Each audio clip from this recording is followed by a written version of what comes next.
Ripsy Bandourian, welcome onto the Searching for Mana show. Thank you very much, Lloyd. Really appreciate it. Pleasure to be here. Pleasure to have you on the show. Ripsy has an incredible background, so really excited to talk through your journey, Ripsy, throughout the show.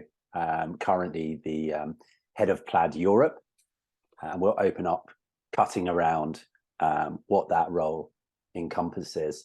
Just in real brief, Ripsy's background is a tick box of establishments, a Harvard MBA, Goldman's, McKinsey, Apple, and then really moving into, which will make sense when we go through the journey, moving from channels and marketplaces into several years with Booking.com as a very senior VP, and then of course back to Head of Plaid Europe, which is an absolute rocket ship. So can't wait to go through that whole journey.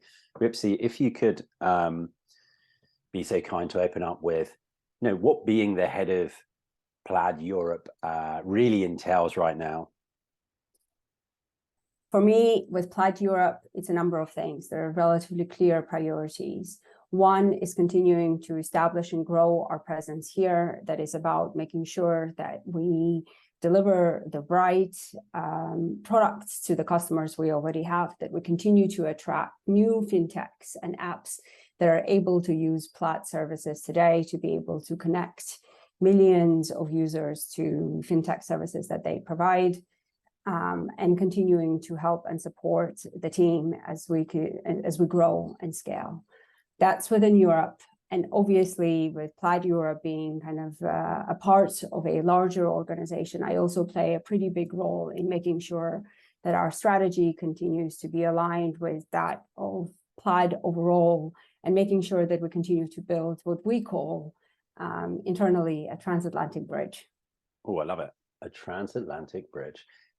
Ripsy, how do you do that? So let's go to how recently you joined Plaid, and really, so the audience could visualize, what has the process been where you have obviously a mandate in Europe, but of course, as you say, the transatlantic bridge there is so that there is a sync with the overall group. What's the process been to get you to that? I'm sure it's been challenging in some parts and very exciting too.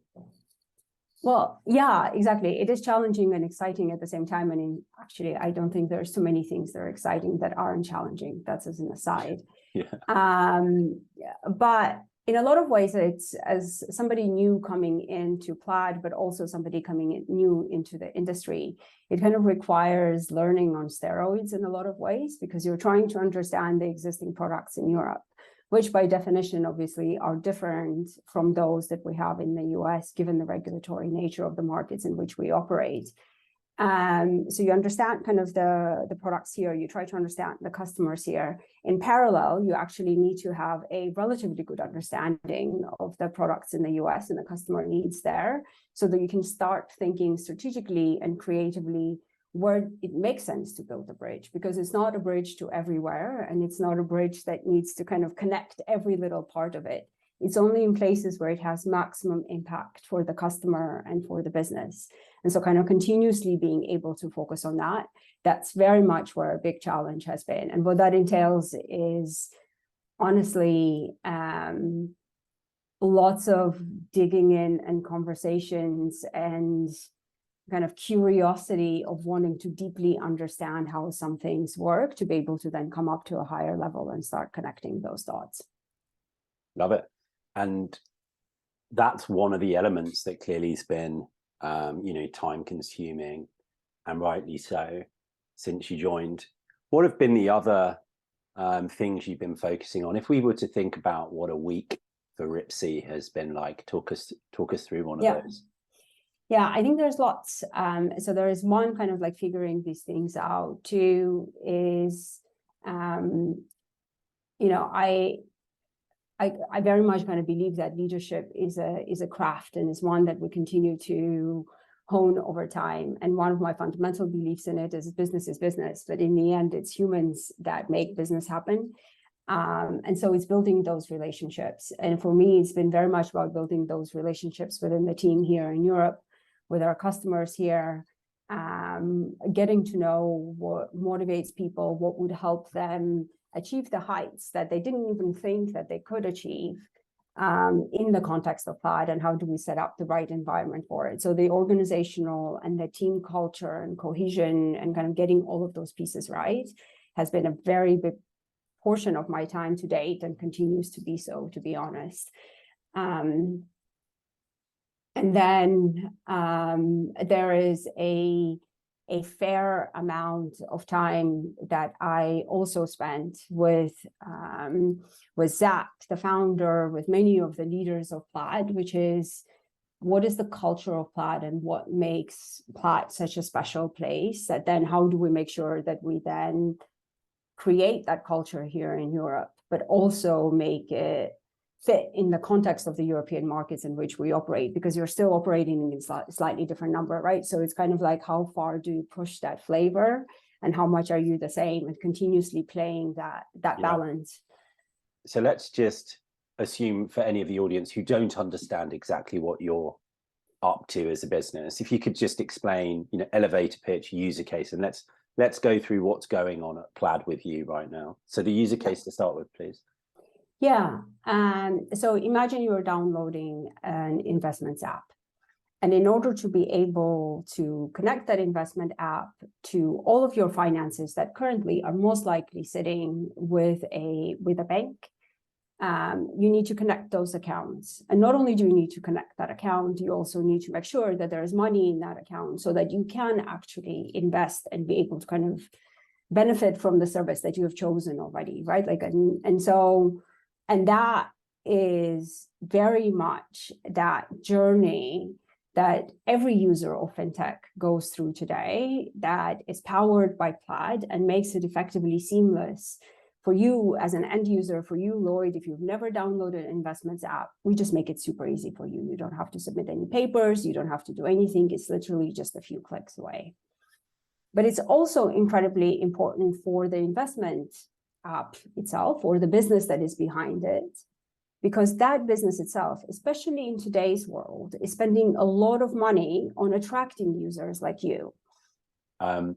In terms of the move where you go to Apple, at that point, this is moving from finance to consulting to what is now the most valuable company on the planet, but at that point is really one of the 5 big tech players. What was that experience for you? Was that a moment where you thought, okay, this feels right, or was it not until you get to booking.com where it's slightly more early and entrepreneurial? Which one, and how was Apple? I think that move felt really right, because I left consulting to go into a P&L role with a brand that I respected hugely at a time where I felt like it was a huge potential. And it was at that time, everyone could see that there was potential, but it wasn't a given yet, right? Yep. Like the App Store was just starting. There were lots of early things still. So that felt right. And then Booking felt right after. Meaning, because when I joined Booking with, no team, build the product from scratch, see where it takes you in this completely entrepreneurial role.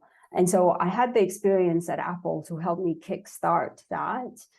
But there's a beauty that comes with building something from scratch. And I have never forgotten what it feels like to track something on a whiteboard. Yeah. That moment is amazing. Yeah. And, probably one of the most glorified and potentially rightly so leaders of ever is Stephen Jobs. And one of the things that for me is interesting here is very famously how he kind of ripped the Macintosh team separate to the overall organization, where he was really at the point of innovating and the organization needed him to do that. That's in phase 1, and was able to get the Macintosh team to be incredibly productive, but the organization not so. And then in phase 2, where he comes back, it felt like he managed to get the whole organization into sync. He'd learned various leadership skills, maybe the technology was at the right time and a bunch of other stuff. So you're at Apple in a really interesting point, as you just say, where it wasn't the rock and roll success that we take for granted. I mean, it always blows my mind to think just how recently even the iPhone came out. You just think like that's been around almost my whole life. And it hasn't, you know, it's the success was just wild over a 10-year period. So just it's so interesting to me. So what phase exactly are you in at Apple? And actually what I would like you to talk to, which is very connected to what we're talking about with Plaid in this era where it's been a success, it's a rocket ship, but you guys want to have like a thread across the whole business of culture where it's still agile, but it's the next phase. Talk to us about that phase with Apple where Steve is at the helm. Yeah. So I joined after iPhone, just immediately after iPad. So they exist, but they're babies. Wow. They're still early. And I'm spending most of my time working in emerging markets. I mean, the thread in all of these things is that I do end up building stuff inside businesses. But so the phase from a business perspective, I think Apple hadn't fully cracked yet the platform.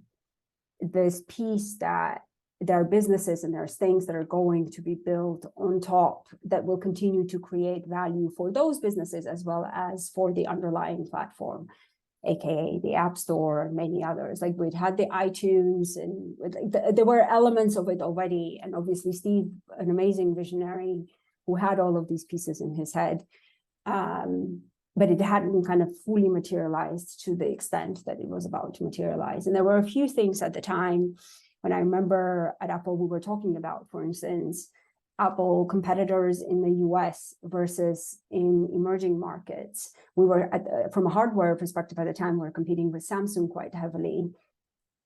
And it wasn't clear how it was going to go in emerging markets and why. And kind of building out that the holistic proposition in market and understanding the local differences and what matters to consumers, et cetera, became incredibly important. I mean, I ended up having to work on convincing people to also build apps. Like it's crazy today, like when you tell people you had to convince someone to build an app is just unheard of. But that's the beginning of the platform, right? Like you need to have both the supply and the demand side working together. And the vision that Steve had was that we would be able to jumpstart that in every market. And I think that's that time. And there were things that were working and there were things that weren't working.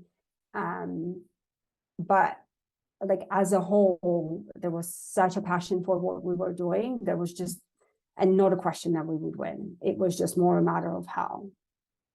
Amazing insights. And I feel like that is why you're so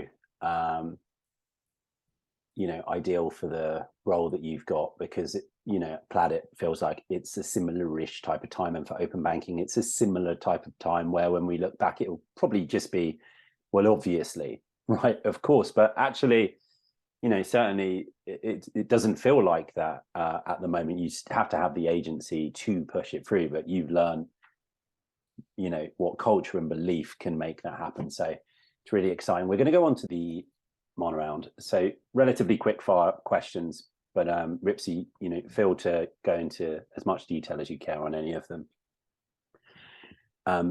In terms of message that you would put onto the front cover of whatever publications really dear to you, something like The Economist, perhaps, Forbes, I don't know what your favorite publication is.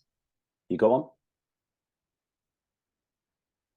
Well, I mean, I read lots of The Economist. We can say The Economist, but yeah. What would you put on the front cover of The Economist? I think the power of choice. And the reason for that is I've grown up in an environment, like early on in my childhood, there was less choice. And I've seen the limiting effect that can have.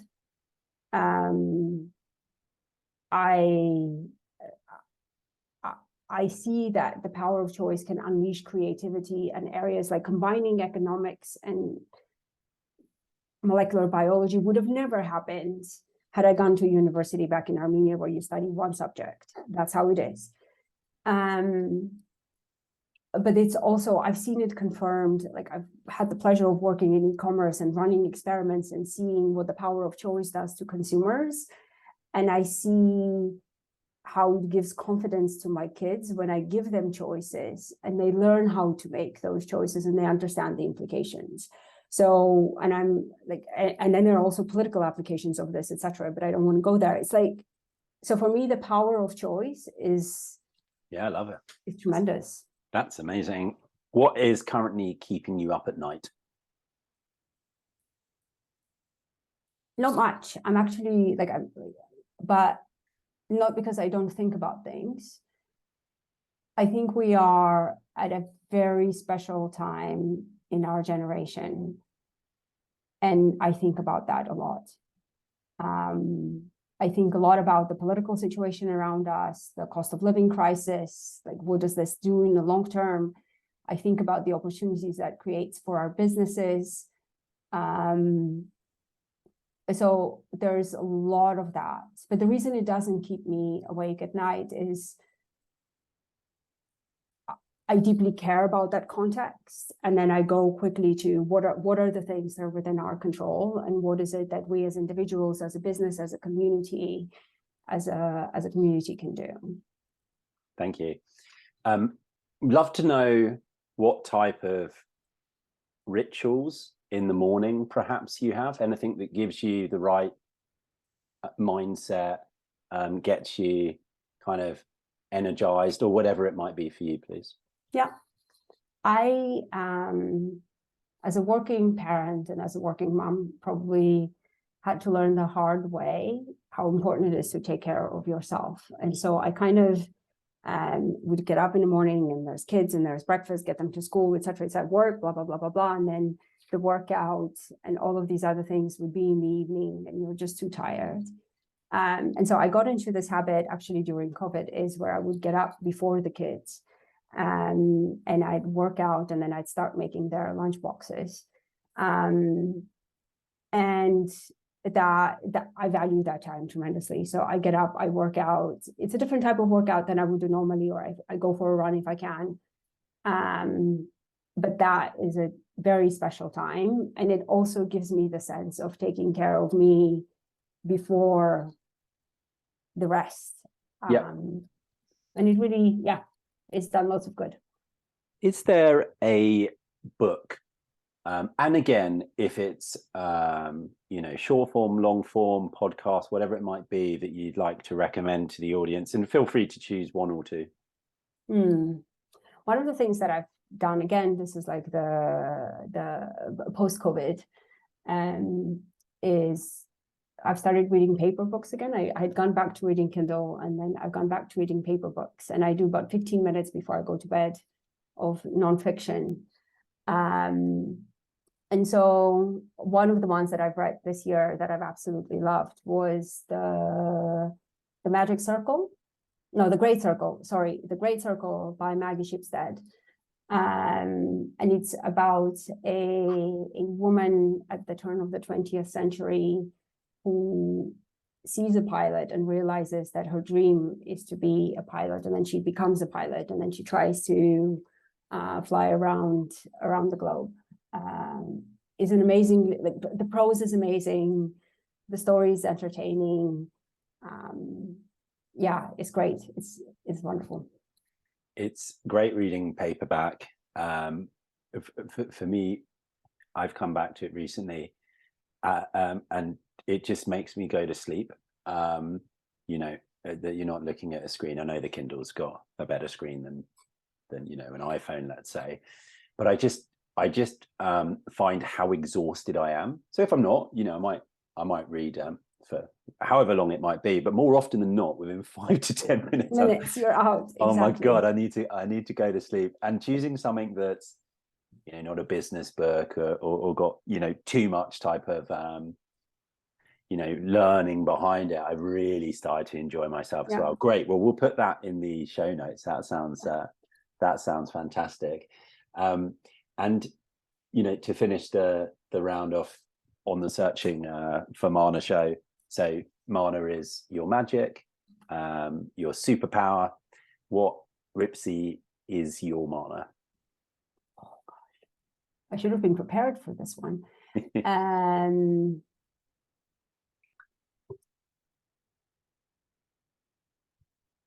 Connecting dots.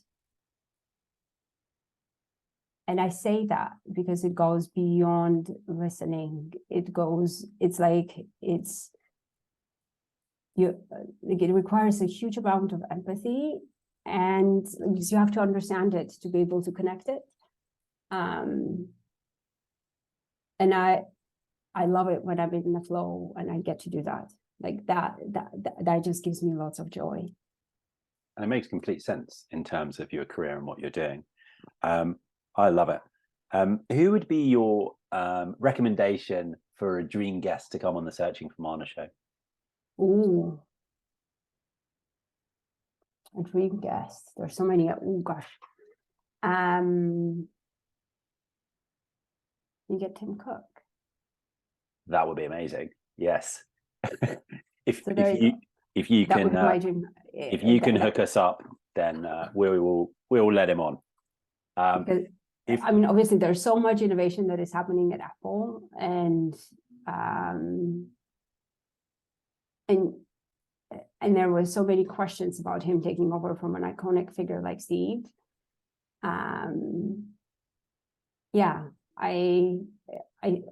I think there are some really amazing conversations to be had. Yeah, and it'd be interesting to try and find his Mana as well, because unbelievable challenge that he's taken on, and pretty much every way been monumentally successful. But from that kind of relatively conservative external persona, it'd be nice to get under the skin and understand all the fire that he brings, because I know he does, obviously. That would be amazing. Okay, so just lastly, wanted to, because we've spent a lot of your precious time, let you finish really and riff on what the Hollywood version for Zach and you and Plaid would be. Yeah, I think